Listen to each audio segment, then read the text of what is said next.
Okay, so I've made a couple updates. Been mostly cleaning up the edges and then working on UVs for that. Kind of want to just wrap up these edge mechanics so that I don't have to revisit it and kind of refresh myself on all the stuff I've learned. So I'm just gonna go and create myself a smelter here. One of the things you can see is I have these icons now. The icons track your position rather they're not actual like physical canvases with icons there. They're using a special system I created. That way it's all on a single canvas, kind of saves memory and whatnot. So hopefully it's performant, but they also have features such as if I go and connect here, they will disappear after a certain distance. They do shrink once you get to a certain distance away, but they stay a certain size after you get within that threshold. So those will help hopefully see what type of input and stuff there are. And so if I'm adding a new bit, you can see this center input here, or the hitch is what I'm referring to, not input. This hitch here is a neutral hitch. You can connect either end to it until I click this.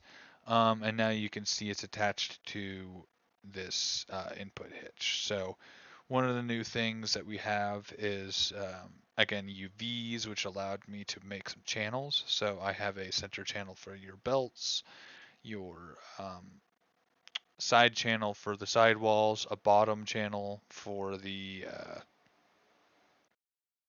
like a different base just to kind of separate the sidewalls and the lights, and then finally a mast to keep the lights from projecting on the inside. So now we have, because of that and the scaling for each of it, we can make some pretty unique belts. I mean, you could have one that has a light running along the whole thing. You could make one with no lights for a simpler belt. Can control the metallic and all that stuff. So it looks a lot better. Additionally, adding to that visualization, because you have the belt direction, you can now tell very easily what your inputs and outputs are.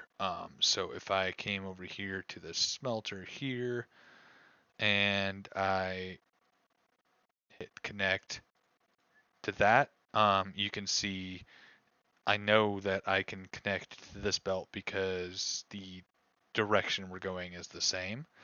Additionally, it has if I hit connect, it highlights the nodes now that you're allowed to connect to rather than all the nodes. And it also gives you a yellow icon rather than a white icon. So if I hit that, you can see it joins, and now we have a full edge. If I come here and hit this, another smelter, maybe one more smelter, and this one I'm going to flip around, do another one over here. I believe this is already flipped around, and then one over here.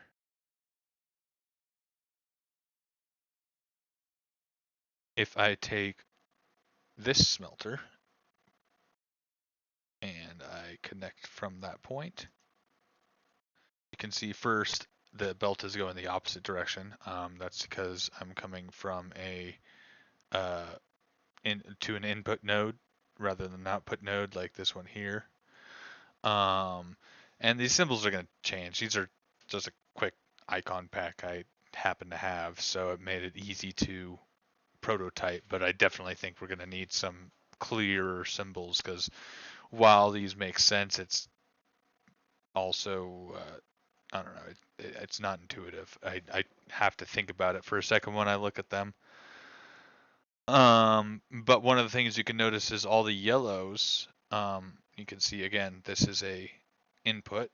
All the yellows are outputs.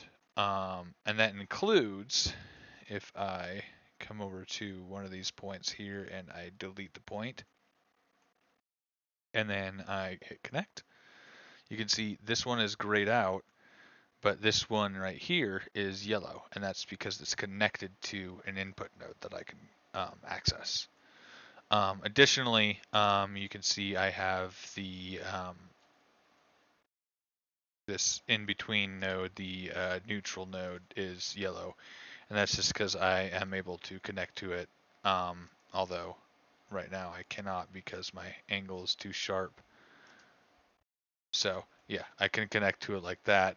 But now if I tried to connect to this, I cannot. Um, if I connect to these guys here, hit demolish, and then I grab the point. Let's actually grab the point. You can see I can link it properly. So the handling of correct edges is much better.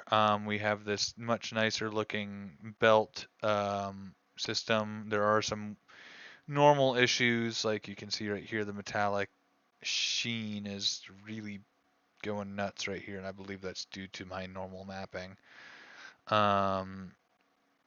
But other than that, like, it actually works really, really well. I'm pretty stoked with this.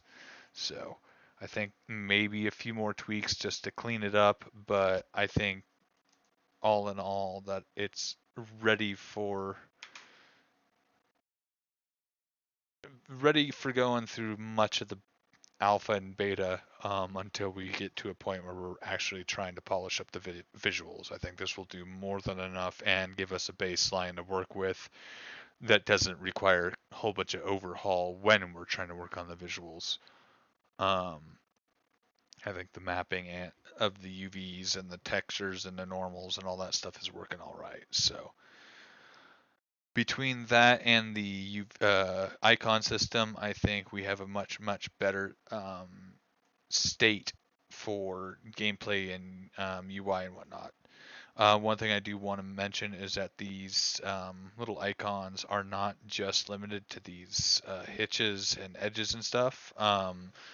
It's a universal system, and it also ties into the object pooling system, and so I can now use this for almost anything. So I was thinking of like little white triangles over all your troops, and maybe little red triangles over all the enemy troops, like in a lot of older, I don't know, in a lot of RTS and stuff like that. So this will give us a whole lot of options, and I think covers both of the things you had mentioned, Joel, about uh,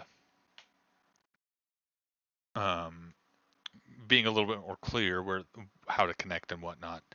Again, the ones what we're seeing here are just prototypes, and we can even, the colors that are being used, the grayed out versus the yellow versus the white, that can all be changed as well. So we have a lot of options and a lot of customization we can do now.